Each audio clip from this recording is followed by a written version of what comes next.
It's Dr. Candace here with Life Blossom Wellness. So today we're going to be talking about some tips that you can use to reduce your sugar intake. And if you are a subscriber, welcome back. I'm glad to have you. If you are new here and you want some tips and advice on how to get healthy and stay healthy naturally, and you want more in-depth information about naturopathic medicine, supplements, vitamins, minerals, all of these things, then go ahead and hit that subscribe button.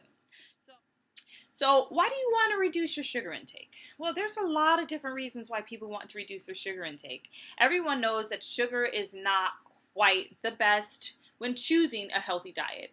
So you might have just been diagnosed with diabetes, or you might have had diabetes for a long period of time, and you're finding ways to reduce the amount of sugar in your diet.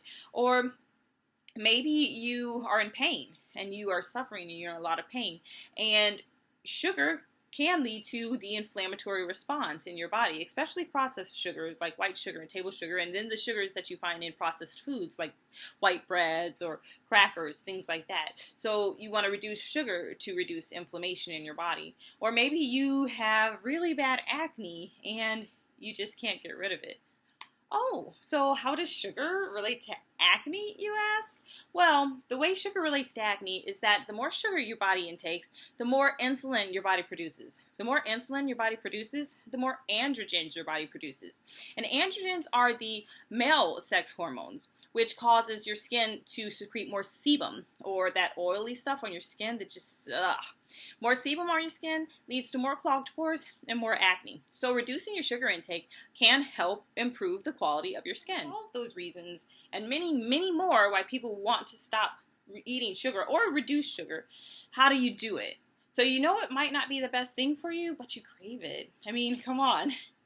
It's biology, people, right? I mean, we are genetically hardwired to eat sugar. I mean, you don't see anybody craving cabbage, right? Wait. That's me. I crave cabbage. I can eat cabbage all day, every day, in so many different ways. I would definitely have to share that with you. Yeah. Our bodies are genetically hardwired to crave sweets. There is a hormone that our body produces called ghrelin, and ghrelin is secreted by the stomach, and ghrelin basically makes you hungry. It makes your appetite rev up. And so when your hormone ghrelin is secreted from the stomach and you take in sweets, this causes the reward center in your brain, dopamine, to be released into the body, causing you to feel good. Dopamine is our feel-good chemical, a brain neurotransmitter.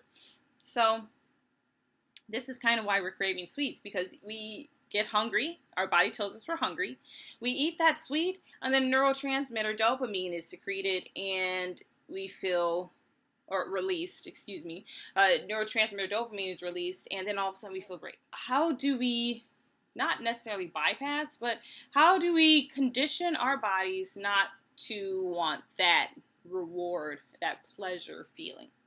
Well, the first thing that you can do is you can drink more water. And drinking water is actually so very helpful, as I'm learning as I go through this water challenge. When I started drinking more water, I found that my sweets cravings diminished greatly.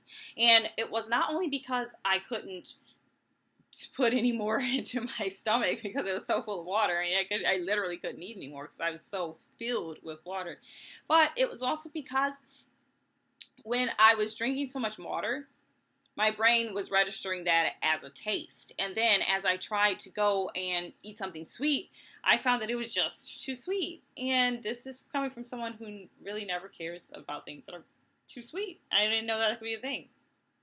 But it's a thing. Things can be too sweet. Drinking more water. If you're drinking water currently right now, rev it up by 8 ounces or 16 ounces if you can.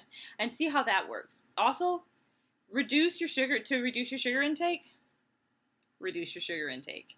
So if you usually use 4 tablespoons of honey for one 4-ounce cup of tea, reduce that 4 tablespoons into 2. That is going to actually help get your brain acclimated into that taste. So usually you're going to taste it, you're like, oh, I don't taste anything. stick to it. Stick to it, guys, because research shows that you have to do it for at least a month.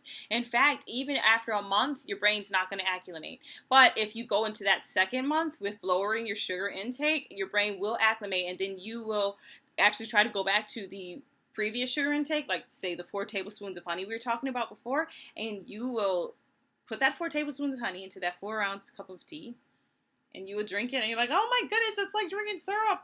So keep with it. Just reduce your sugar intake by half for the first month.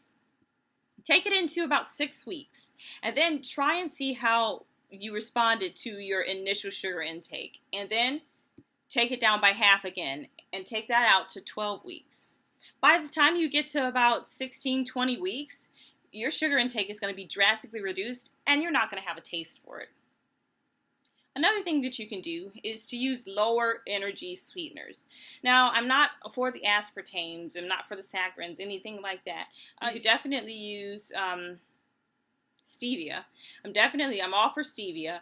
And with stevia, a lot of reasons why people always get that bitter aftertaste, I know exactly what you're talking about, is because that you're using too much. So your brain, or when you take it in, you've overstimulated all the sweets taste buds, so your brain is getting that sweet, so the bitter's kind of trying to take over as well. So use just a pinch. If you just use a pinch, then you would get that sweet without the bitter aftertaste, because stevia is actually a pretty powerful sweetener. And also studies have found that people who use lower calorie sweeteners, they tend to take in less sugar, and that actually facilitates weight loss. In my own experience, I used stevia before, but I felt that it wasn't just something that I wanted to continue using, and then I just kind of reduced sugar intake overall, and that's how I started to lose my weight, along with exercise and eating right and stress. So that's another thing that brings me to, if you're stressed out, you are not going to be reducing sugar intake, okay? So our bodies respond to stress the way it will respond to anything else, like physical wise. So if you are going to get hit by a car, if you see a car coming, you have to jump out of the way of the car, your body is going to respond to that by releasing epinephrine, and your heart's going to start beating faster, and you're going to be breathing faster. You're going to be like, oh my goodness, what just happened? Same thing happens when you're stressed out. But it doesn't have to be the car that was trying to hit you, or the tiger who's jumping out of the bushes after you. It could be the boss at work who, the second you see them, they're going to come and they're going to jump on your case for yet something that you didn't do. Or it could be your significant other. You're going to get into an argument with them. Or your kids aren't doing well at school, or you don't know how you're going to pay your bills. It could be hundreds of other things. Modern society is so filled with stress. I am surprised that we can actually make it sometimes, because we are so stressed and we're getting it from everywhere. Every outlet is so stressful. So maybe I'm thinking about doing like a weekly meditation video where we kind of just sit down and we relax. And let me know in the comments what you think about that, because stress is really bad. Stress kills, guys. Stress kills. And the more stressed you are, the harder it is for you to reduce your sugar intake. Do what you can to relieve your stress. Maybe that's taking a few minutes each day out to go for a walk. Maybe it's breathing exercises, like deep breathing. It's extremely helpful into regulating your respiratory system and your vagus nerve, digestion as well. And with deep breathing, you can actually help to release. So if it's deep breathing, if it's walking, if it's talking to a friend, if it's getting counseling, if it's praying, I'm all for prayer. I am a Christian. I pray to Jesus. I love him. Pray. That could help. Prayer. Anything that you find that's helpful, make sure you're doing that regularly, so that you are not letting the stress get the best of you, because stress eating can definitely derail your diet and cause you to take in more than you would normally take in. So if you are being stressed out, getting stressed out regularly, and your stress outlets aren't working, and you find that, oh, I need to grab a snack, instead of reaching for something that's sugary, which is definitely what you're going to crave, reach for something that's fatty with protein. So you're like, fat? What? Fat's bad. No, no, it's not bad. It's the type of fat that you're eating. So if you're eating trans fats, and that's kind of bad. But if you have like an avocado, that's perfect. So reach for a cheese stick and guacamole. That's my go-to snack. Sometimes I have a boiled egg if I've actually taken the time to boil the eggs. Yeah, 10 minutes out of my schedule is a lot these days. Busy. So, yeah, have a cheese stick and a little, like, those little mini guacamole containers. Cheese stick and guacamole, it's perfect. It will just take you down. That craving goes right away. The last two things I wanted to talk about are more supplements based. And I'm not affiliated with any supplements company. I'm not getting paid to recommend any certain any supplements. I'm not recommending any brands. I do have brands that I personally like, but I'm not getting paid to do this. That's basically what I'm saying. I'm not getting paid to recommend, oh, hey, this is a brand that you should take, and, they're giving me kickbacks from it. That's not happening. So the first thing that I wanted, the first supplement, it's more of actually an herb that I wanted to talk about, is something called Gymnema sylvestre. So Gymnema is an herb that you can use in tea. You can even use in a pill form, a capsule powder form. And Gymnema in tea form especially, actually works to block the sweet taste from your brain, from registering with your brain. So you drink a cup of tea, of Gymnema tea, and then you'll eat something sweet, and you won't be able to taste it. Now, let's kind of let that sink in a little bit. You're eating something sweet because you want to taste the sweet, right? But with Gymnema, the way it works is that it just literally blocks the brain chemistry from actually tasting that sweetness. And when you eat something and it's sweet and it doesn't taste sweet, that kind of loses the appeal of eating it. And so it's actually been very helpful in helping to facilitate weight loss in people who wanted to lose weight and cut down on their sweets intake because they couldn't taste the sweet. Now, if you aren't really, really dedicated to taking, the actions needed to reduce your sugar intake, then you could be one of the types of people that drinks the Gymnema tea and then eats something sweet and then you can't taste it, and then so you start dumping sugar in your mouth. I'm just putting that out there because someone's going to say, oh, you lied. I took this Gymnema and it just increased my desire for sweets. Well, I mean, if you really want the sweet, you're not going to stop taking the sweet. I'm just giving you some tips on what you can do to actually implement that into your lifestyle. So Gymnema actually, it does help to regulate blood sugar as well. So it's actually really good with people who have diabetes. And then the last one that I want to recommend that I personally use for myself because I am a really big sweets addict, I have lots of sweets cravings, is this. It's, let me make sure you can see it.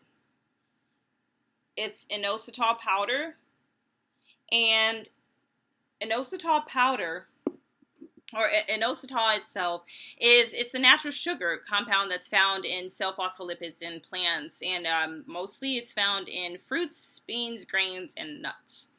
And you can definitely go out and eat those, but sometimes you just need a fix if you're having a craving. So I'm having a stressful day. I tried my cheese and guacamole, and it worked, but I'm stressed again, and I didn't bring enough because I never think to bring enough for my stressful events, even though my life is really stressful.